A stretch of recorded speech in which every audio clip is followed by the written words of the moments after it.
finally for game number 3 of the series. It is still between Peru versus Philippines ZVT matchup. We're gonna see eXoEnderr here is gonna be spawning at the bottom left corner of the map as DeepBlue Zerg and his opponent is gonna be DeepBlue is gonna be spawning at the top right corner of the map as the yellow Terran. So ZVT on Zalanga Caverns. Any reactions? Any comments? Violent reactions on this map, Mr. Farm Boy? Yabla Terran? Yabla Terran. There you go. No Yeah. comment needed else. Anyway, we gotta stop QQing because we're both Zergs. No man, it's alright man.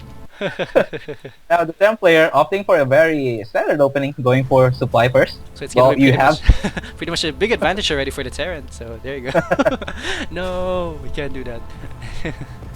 now Ender. I really see Ender doing the extractor trick a lot lately. I don't know why he is opting for the extractor trick instead of the 9 Overlord trick, 9 Overlord build. But I don't know. What do you prefer, Wawa?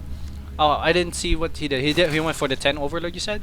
10 Overlord and then extracted on 11. I used to do the 10 Overlord play, but I don't know. It felt like kind of a little bit slow. And then I tried the 9 Overlord then drone, Yeah. and kind of felt right. Like the timings are a little bit more like better actually. I'm not Maybe sure though. it's, Maybe it's only personal preference. Like Koreans Yeah, still do definitely. that. Koreans still do the 10 pull or 10 Yeah, Overlord play. like Nesty is the best Zerg in the world, and he still does that. Maybe it's like a habitual thing. Like if you prefer that, you have to do that. Well, let's just think about it like this way. Like if ever you forget to make your Overlord at 9, you can still come back. It's still a good thing because you can still make your Overlord at 10. Yeah. It's just gonna be a little Yeah, bit like- off. That's the reason for us newbie Zergs to do. Yeah. Like, it's a good excuse. Oh boy, I forgot the Overlord. Like yeah, it's a good excuse. Oh no, I meant to do a 10 Overlord there. Yeah, definitely meant. I meant to do that. I'm pro enough. Like you can just easily or smooth your way in there. Anyway, we do have typical openings right here, but then again, early expansion actually here for Ender, excuse me, and a spawning pool right after that, and also the extractor on the way as well. So you might gonna see early speedlings after that hatchery is done, or you might see two queens being popped out as well at the same time when the hatchery finishes. So we will see a lot of variations or different stuff right Yeah, here. But then again, mostly tells us that this is gonna be a macro play from Ender. Yeah. Now Ender did place that extractor a little bit too early, so I'll be expecting him to build only one queen once that spawning pool is done, and the second queen might be coming out on the second 25 mana cycle of the other queen. So we'll see. Oh my god, the Overlord is gonna get taken out right here again. This is so bad right here. And they're always losing an Overlord in the early stages of the games, which is really, really bad, I have to say. Like, that's never actually good. But then again, DeepBlue actually scouted there, so that's actually a good thing that he killed that, or he saw that, and then that's gonna benefit him a lot. So right now he's over his supply block, and yeah, he can't even make any units right now. DeepBlue is gonna go for the a little bit of attack harassment right here in the base of Ender. I'm not sure how much damage he can do though, because he's not really making a lot. He's making Hellions though, so that's gonna help him out a lot as well. Did he see the factory? Because he is making a Roach Warren right now.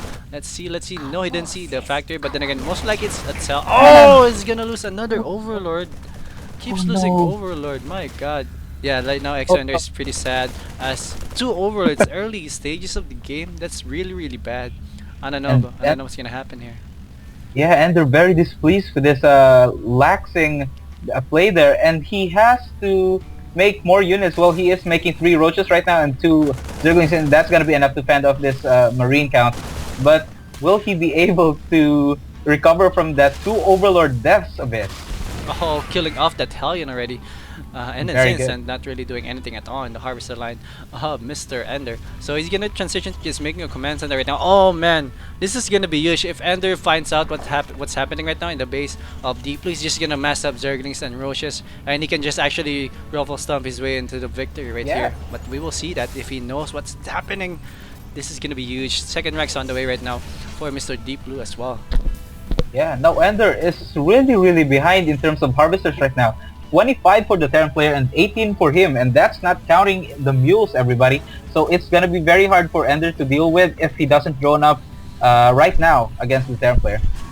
He needs to like drone up a little bit, and yeah, as you have said, 25 to 26 right now. Both players almost equal. Is he actually gonna push out with this amount of units? He can actually do so, but I don't know how much damage he can do, but looks like he's just setting up for an expansion like now.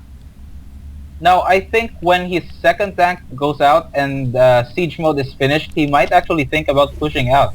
But that's a very rash decision for a Terran player to do, and going for the safe expansion would be the better of the two choices.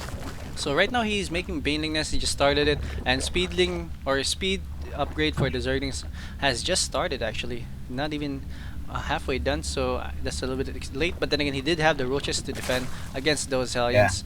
So yeah, this is pretty much a good opening right here for Ender. I'm not sure how he's gonna transition out of it though, but we might see the same play that we saw a while ago on the 12th quadrant, the slow tank marine push. Yeah. And I don't know how Ender is gonna react to that. Right now he has no vision of what's happening right now. Finally he's sending a Zergling out. How much can he find out of what's happening right now in the base? Mr. DeepBlue is not gonna find out anything at all. He just instantly got killed.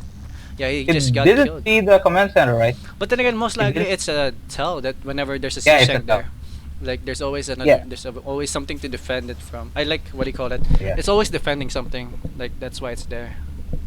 Yeah, it's sort of a preemptive way of thinking. Now, Ender doing a very good job here with spreading his creep, learning from his mistakes on the previous game 1.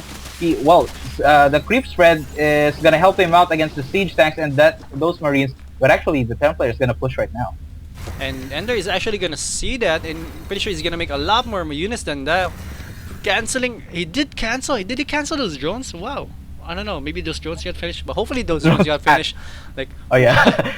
why would you cancel that? And here we go. 10 banelings are on the way right now. Is it gonna be enough though? 3 tanks are on the way to the base of Ender right now. This is gonna be pretty tricky. Now, does Baneling have speed? No, the Banelings don't have speed, and it's gonna be hard for Ender to deal with this. But Enderman, he can do this. We pretty much written it off the last game, but he actually came out on top of that. So let's see what he can do to micro his way out of this one. Yeah, right now he has a spine crawler to rely on as he is moving it away right now, and he can actually just maybe if he scans, he can just self-destroy or self-implode because there are some creep tumors there to destroy. Yeah. And there you go. Oh, there you go. I still the strand going down. This guy is stream cheating. Weird, Weird, right? Weird. Nah, I mean, no. Just I'm not gonna go for that. Anyways, here we go. The Zerglings are on the way right now. Oh, this is gonna be huge. 10 more Zerglings are on the way. These 4 Marines are really, really bossy right now. But then again, there are siege tanks right there on the low ground to defend it against any attacking units. And yes, indeed, he's gonna be able to kill it off. No problem at all. But then again, he is gonna lose a lot of units. That Marine with 1 HP is still. 1 HP. And that's 1 Baller Marine. Now the Spire is done for Ender, but he isn't making any mules right now. But oh no, what is Ender doing? He's actually just defending right now. Oh man, the spine crawl is gonna get taken out right there. Almost taken out. 28 HP remaining. Wow, he's gonna be. Oh, he needs to transfuse that if he can. He needs to transfuse. He has another queen though. He can actually transfuse. Oh, the queen is gonna focus fire right now. Oh, it's getting shelled at. Needs tech. He's actually doing a good job right here, holding off this push right here by DeepBlue. But then again, more and more units are coming in right now. More slowly more marines are coming in here. But then again, it's just gonna leave us with more explosion if ever those banelings get finished. Wow, here we go, an attack right now. Where are the banelings? The banelings are coming in right. The focus fire on those tanks. Nice hit, but then again, there's more tanks right here at the back. Is it gonna be enough though? No more banelings in sight. Wow, this is such a good play right here by DeepBlue. Still having a lot of these marines right now. All those marines are still alive, and Ender has it. GG. Oh man.